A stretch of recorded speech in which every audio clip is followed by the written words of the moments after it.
ಬೆಂಗಳೂರಿನ ಸೂರ್ಯನಗರ 4ನೇ ಹಂತದಲ್ಲಿ ನಕಲು ಅಥವಾ ಫೋರ್ಜರಿ ಸಾಂಕೇತಿಕ ನಿವೇಶನ ಆಯ್ಕೆ ಪತ್ರವನ್ನು ಸೃಷ್ಟಿ ಮಾಡಿ ನಿವೇಶನ ಮಾರಾಟ ಮಾಡಿ ಮೋಸ ಮಾಡುತ್ತಿರುವುದು ಪತ್ತೆಯಾಗಿದೆ. ಕೆಎಚ್ಬಿ ಕಮಿಷನರ್ ದಯಾನಂದ್ ಅವರ ಗಮನಕ್ಕೆ ಈ ಮೋಸದ ಜಾಲದ ಕುರಿತು ಗಮನಕ್ಕೆ ಬಂದ ಕೂಡಲೇ ಪೊಲೀಸ್ ತನಿಖೆಗೆ ಸೂಚನೆಯನ್ನು ಕೊಟ್ಟಿದ್ದಾರೆ. ಕೆಎಚ್ಬಿಯಿಂದ ಈ ಖಾತೆ ನೀಡಿದ ನಂತರ ಭೂಮಾಲೀಕರಿಂದ ನಿವೇಶನಗಳನ್ನು ಖರೀದಿಸಬೇಕೆಂದು ದಯಾನಂದ್ ಸಾರ್ವಜನಿಕರಿಗೆ ಮನವಿ ಮಾಡಿಕೊಂಡಿದ್ದಾರೆ. ಈ ಕುರಿತು ಕೆಎಚ್ಬಿ ಆಯುಕ್ತ ದಯಾನಂದ್ ಅವರೊಂದಿಗೆ ನಮ್ಮ ಪ್ರತಿನಿಧಿ ಪ್ರಸನ್ನ ದೇವನೂರು ನಡೆಸಿರುವಂತಹ ಚಿಟ್ ಚಾಟ್ ಇಲ್ಲಿದೆ. ಬೆಂಗಳೂರಿನಲ್ಲಿ ಭೂಗಳರ ಕಾಟ ಅಷ್ಟಿಷ್ಟಲ್ಲ. ಸ್ವಲ್ಪ ಜಾಗ ಸಿಕ್ಕಿದ್ರೆ ಸಾಕು, ಯಾರೋ ಒಬ್ಬರಿಗೆ ರಿಜಿಸ್ಟ್ರೇಷನ್ ಮಾಡಿ ದುಡ್ಡು ಮಾಡಲಿಕ್ಕೆ ಹೊಂಚು ಹಾಕ್ತಾನೇ ಇರ್ತಾರೆ. ಜನಸಾಮಾನ್ಯರು ಮೋಸ ಹೋಗ್ತಾನೇ ಇರ್ತಾರೆ. ಈಗ ನೋಡಿ, KHB ಏನು ನಿರ್ಮಾಣ ಮಾಡ್ತಿರುವಂಥ ಬಡಾವಣೆ ಸೂರ್ಯನಗರ 4ನೇ ಹಂತದಲ್ಲಿ ಅದರಲ್ಲಿ ಒಂದು ದೊಡ್ಡದಾದಂತಹ ಒಂದು ಮೋಸ ಮಾಡುವಂಥ ಒಂದು ಜಾಲ ಅಲ್ಲಿ ಹಬ್ಬಿದೆ ಅನ್ನುವಂಥದ್ದನ್ನು ಖುದ್ದು KHB ಅಧಿಕಾರಿಗಳೇ ಹೇಳ್ತಾ ಇರುವಂಥದ್ದು. ಅದರಲ್ಲೂ ಕೂಡ ಈ ಕುರಿತಂತೆ ನಮ್ಮ KHBಯ ಉನ್ನತ ಅಧಿಕಾರಿಗಳಾಗಿರುವಂತಹ ದಯಾನಂದ್ ಅವರು ನಮ್ಮ ಜೊತೆ ಇದ್ದಾರೆ. ಅವ್ರನ್ನ ಮಾತಾಡ್ಸೋಣ. ಸರ್, ಈಗ ಈ ಯಾವ ರೀತಿ ನಡೀತಾ ಇದೆ ಸರ್? ತಮ್ಮ ಗಮನಕ್ಕೆ ಹೆಂಗೆ ಬಂತು ಸರ್ ಇದೊಂದು ವಿಚಾರ? ಒಂದು ಆ್ಯಕ್ಚುಲಿ KHB ಇಂದ ಸೂರ್ಯ ಸಿಟಿ 4ನೇ ಹಂತದಲ್ಲಿ 1930 ಎಕರೆಯಷ್ಟು ನಾವು ಡೆವಲಪ್ ಮಾಡ್ತಾ ಇದ್ದೀವಿ. ಇದಾಗ ಆಲ್ರೆಡಿ ನಮ್ಮದು 1,000 ಎಕರೆಯಷ್ಟು ಲೇಔಟ್ ಆಗಿದೆ. ಆ ಡೆವಲಪ್ ಆಗಿರೋ ಲೇಔಟ್ನಲ್ಲಿ ನಾವು 50-50 ಶೇರಿಂಗಲ್ಲಿ ಮಾಡೋದ್ರಿಂದ 50% ಅವ್ರ ಡೆವಲಪ್ಡ್ ಏರಿಯಾ ಏನಿರುತ್ತೆ ಅದನ್ನು ನಾವು ಓನರ್ಗಳಿಗೆ ಹಂಚಿಕೆ ಮಾಡಿದ್ವಿ. ಅವ್ರವ್ರು ಆಯ್ಕೆ ಮಾಡ್ಕೊಂಡಿದ್ದಾರೆ ಸೈಟ್ನ. ಅದಕ್ಕೆ ಟೆಂಪ್ರರಿ ಅಲಾಟ್ಮೆಂಟ್ ಲೆಟ್ರ್ ಅಂತ ಅವ್ರಿಗೆ ಕೊಟ್ಟಿದ್ದೀವಿ. ನೆಕ್ಸ್ಟು ನನ್ನ ಹೆಸರಲ್ಲಿ ಈಗ ULMSನಲ್ಲಿ ಖಾತೆ ಬಂದು ನಂತರ ಅವ್ರಿಗೆ ರಿಜಿಸ್ಟರ್ ಮಾಡಿಕೊಡ್ತೀವಿ. ಈ ಟೆಂಪ್ರರಿ ಲೆಟ್ರ್ ಕೊಟ್ಟಿದ್ದೀವಲ್ಲ, ಅದನ್ನು ಕೆಲವರು ಈ ಈ ರಿಯಲ್ ಎಸ್ಟೇಟ್ ಮಾಡುವಂಥವರು ಒಂದೆರಡು ಡೂಪ್ಲಿಕೇಟ್ ಕ್ರಿಯೇಟ್ ಮಾಡ್ಕೊಂಡಿರೋದು ನಮ್ಮ ಗಮನಕ್ಕೆ ನೆನ್ನೆ ನಮ್ಮ ಇಂಜಿನಿಯರ್ ಬಂದಿದೆ. ಅಂದರೆ ಟೆಂಪ್ರರಿ ಏನು ನಾವು ಅಲಾಟ್ಮೆಂಟ್ ಲೆಟ್ರ್ ಕೊಟ್ಟಿದ್ದೀವಿ ಅದನ್ನೇ ಒಂದು ಕ್ರಿಯೇಟ್ ಮಾಡ್ಕೊಂಡಿದ್ದಾರೆ. ಅದು ಇಂಜಿನಿಯರ್ ಸೈನ್ ಮಾಡ್ದಂಗೆ ಅದು ಪೊಲೀಸ್ ಕೇಸ್ ಹಾಕ್ಲಿಕ್ಕೂ ನಾನು ಹೇಳಿದ್ದಾರೆ. ಅದನ್ನು ಹಾಕಿಬಿಟ್ಟು ಹೌದು ನನಗೆ ಟೆಂಪ್ರರಿ ಅಲಾಟ್ಮೆಂಟ್ ಆಗಿದೆ, ಇದು ನನ್ನದೇ ಸೈಟು ಅಂತ ಅಗ್ರಿಮೆಂಟ್ ಮಾಡ್ಕೊಳ್ಳುವಂಥದ್ದು ಈಗ ರಿಜಿಸ್ಟರ್ ಮಾಡ್ಕೊಳ್ಳಿಕ್ಕೆ ಸಾಧ್ಯ ಇಲ್ಲ. ಯಾಕೆ ಅಂತಂದರೆ ನಮ್ಮ ULMS ಅಲ್ಲಿ ಸಾಫ್ಟ್ವೇರಲ್ಲಿ ಈ ಖಾತೆ ಆಗಿ ಈ ಖಾತೆಯೇ ನಾವು ತಂದಿರೋದ್ರಿಂದ ಯಾವುದೇ ಕಾರಣಕ್ಕೂ ರಿಜಿಸ್ಟರ್ ಮಾಡ್ಕೊಳ್ಳಿಕ್ಕೆ ಸಾಧ್ಯ ಇಲ್ಲ. ಬಟ್ ಅಗ್ರಿಮೆಂಟ್ ಮಾಡಿಕೊಂಡು ಸುಮ್ಮನೆ ಜನರಿಗೆ 1 ಲಕ್ಷ 2 ಲಕ್ಷ ತೊಗೊಂಡು ಆಮೇಲೆ ಟೋಪಿ ಹಾಕುವಂಥದ್ದು ಆಗುತ್ತೆ ಅನ್ನೋ ಕಾರಣಕ್ಕೆ ನನಗೆ ಇನಿಷಿಯಲಿ ಈಗ ಗಮನಕ್ಕೆ ನೆನ್ನೆ ಬಂದ ತಕ್ಷಣ ನಾನು ಒಂದು ಪೇಪರ್ ಪ್ರಕಟಣೆಯನ್ನು ಕೊಟ್ಟಿದ್ದೀನಿ.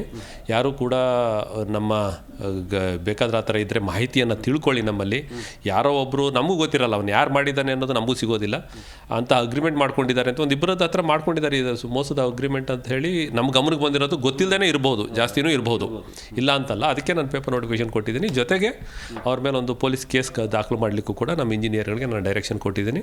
ಜೊತೆಗೆ ಇವತ್ತು ಸಬ್ ರಿಜಿಸ್ಟ್ರಿಗಳಿಗೂ ಕೂಡ ನಾನು ಪತ್ರ ಬರೆದಿದ್ದೀನಿ. ಯಾರಾದರೂ ಅಗ್ರಿಮೆಂಟ್ ಈ ಥರ ಬಂದರೆ ದಯವಿಟ್ಟು ಈ ಥರ ಪರಿಶೀಲನೆ ಮಾಡ್ಕೊಳ್ಳಿ ಅಂತ ಹೇಳಿ ಅವ್ರಿಗೂ ಕೂಡ ನಾನು ಪತ್ರವನ್ನು ಇವತ್ತು ಬರೆದಿದ್ದೇನೆ. ಸರ್, ಈಗ ಅದು ಡೆವಲಪ್ ಮಾಡ್ತಾ ಇದ್ರಲ್ಲ, ಆ ಲ್ಯಾಂಡ್ ಏನಿದೆ ಈಗ ಅದು ಯಾವ ಹಂತದಲ್ಲಿದೆ ಸರ್? ಅಂದರೆ ಡೆವಲಪ್ ಆಗೋಗಿದೆಯಾ, ಡೆವಲಪ್ ಮಾಡ್ತಾ ಇದ್ದಾರಾ, ಇನ್ನೂ ಎಷ್ಟು ಪ್ರಗತಿಯ ಕೆಲಸ ಬಾಕಿ ಇದೆಯಲ್ಲ? ಆ್ಯಕ್ಚುಲಿ ಈಗ ಯಾವುದು ನಾವು ಹಂಚಿಕೆ ಪತ್ರ ಕೊಟ್ಟಿದ್ವಿ ಅದು ಪೂರ್ಣ ಡೆವಲಪ್ ಆಗಿದೆ. Layout it's full fledge layout, ರಸ್ತೆ ಎಲ್ಲ ಸೌಕರ್ಯಗಳು ಆಗಿದೆ. ಈಗ ನಾವು ಅಪ್ಲಿಕೇಶನ್ ಕಾಲ್ ಮಾಡಿ ಹಿಂದೆ ತೊಗೊಂಡಿರೋರಿಗೆ ಹಂಚಿಕೆ ಮಾಡಬೇಕು. ನಾವು ನೆಕ್ಸ್ಟ್ ಈ ಜನವರಿ ತಿಂಗಳಲ್ಲಿ CM ಅವರು ಒಂದು ಡೇಟ್ ಕೊಡ್ತೀನಿ ಅಂತ ಹೇಳಿದ್ದಾರೆ. ವೆಯ್ಟ್ ಮಾಡ್ತಾಯಿದ್ವಿ. ಆವಾಗ ಸುಮಾರು 1,500 ಜನಕ್ಕೆ ನಾವು ಪಬ್ಲಿಕ್ಕಿಗೂ ಹಂಚಿಕೆ ಮಾಡೋದು ಉದ್ದೇಶ ಇದೆ. ಜೊತೆಗೆ ಓನರ್ಗಳಿಗೆ ಸುಮಾರು ಅದು ನಾನು ಈಗಾಗಲೇ ಹೇಳ್ದಂಗೆ 4ನೇ ಹಂತದಲ್ಲಿ 1930 ಎಕರೆ ನಾವು ಟೋಟಲ್ ಅಕ್ವೈರ್ ಮಾಡ್ಕೊಂಡಿರೋಂಥದ್ದು. ಅದರಲ್ಲಿ ಈಗಾಗಲೇ 1,400 ಎಕರೆಯಷ್ಟು ಆಲ್ರೆಡಿ ಕಂಪ್ಲೀಟ್ ಆಗಿದೆ. ಇನ್ನು ಉಳಿದದ್ದು ಇನ್ನೊಂದು ಸಪ್ರೇಟ್ ಪಾರ್ಟ್ ಅದನ್ನು ನಾವು ಈಗ ವರ್ಕನ್ನು ಸ್ಟಾರ್ಟ್ ಮಾಡ್ತಾಯಿದ್ದೀವಿ. ಏನು ಈ 1,000 ಎಕರೆನಲ್ಲಿ ಡೆವಲಪ್ ಆಗಿದೆ, ಆ ಡೆವಲಪ್ ಆಗಿರೋ ಏರಿಯಾದಲ್ಲಿ ನಾವು ಓನರ್ಗಳಿಗೆ, ಸಂಬಂಧಪಟ್ಟ ಓನರ್ಗಳಿಗೆ ಟೆಂಪ್ರರಿ ಅಲಾಟ್ಮೆಂಟು ಕೊಟ್ಬಿಟ್ಟಿದ್ದೀವಿ. ಅವ್ರ ಶೇರ್ ಇತ್ತಲ್ಲ ಅದನ್ನು ಅವರು ಕೊಟ್ಟಿರೋ ಶೇರನ್ನು ಕೆಲವರು ಮಧ್ಯವರ್ತಿಗಳು ಮಿಸ್ಯೂಸ್ ಮಾಡ್ಕೊಂಡಿದ್ದಾರೆ ಅನ್ನೋದು ನನ್ನ ಗಮನಕ್ಕೆ ನೆನ್ನೆ ಗೊತ್ತಾಗಿರುವಂಥದ್ದು. ಒಂದು ಕೇಸ್ ನನಗೆ ಗಮನಕ್ಕೆ ಬಂದಿರೋವಂಥದ್ದು.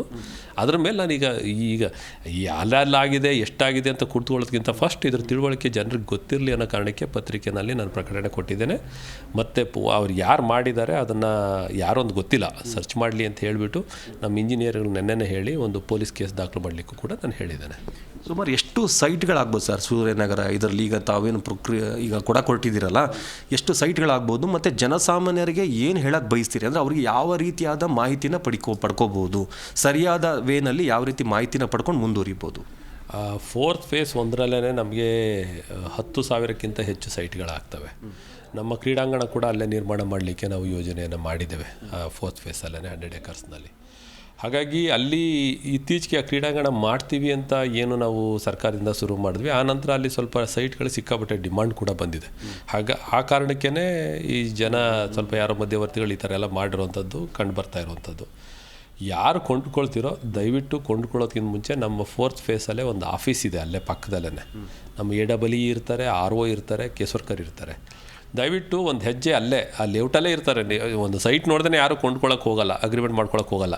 ದಯವಿಟ್ಟು ನಮ್ಮ ಆಫೀಸಿಗೆ ಭೇಟಿ ಮಾಡಿ ಈ ಸರ್ವೆ ನಂಬರಲ್ಲಿ ಇಂಥ ಸೈಟ್ ನಾನು ಇಂಥವ್ರಿಂದ ತೊಗೊಳ್ತಾ ಇದ್ದೀನಿ, ಜಿನೈನ ಅಲ್ವಾ ಒಂದು ಮಾತು ತಿಳ್ಕೊಂಡು ತೊಗೊಳ್ಳಿ ಅಷ್ಟೇ.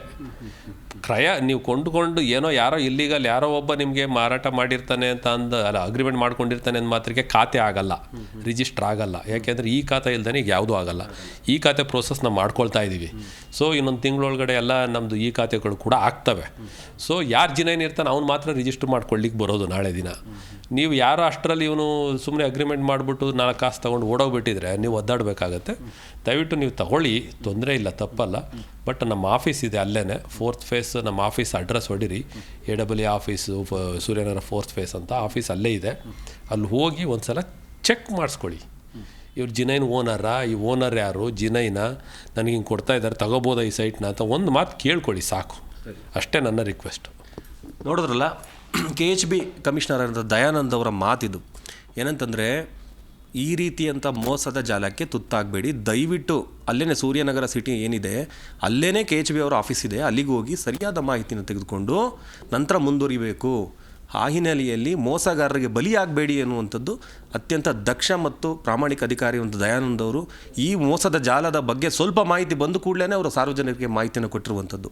ಹೀಗಾದರೂ ಜನಸಾಮಾನ್ಯರು ಎಚ್ಚೆತ್ತುಕೊಳ್ಬೇಕು ಎನ್ನುವಂಥದ್ದು ಅವರ ಮನವಿ. ಕ್ಯಾಮ್ರಾ ಪರ್ಸನ್ ಶಂಕರ್ ಜೊತೆ ಪ್ರಸನ್ನ, ಜಿ ಕನ್ನಡ ನ್ಯೂಸ್, ಬೆಂಗಳೂರು.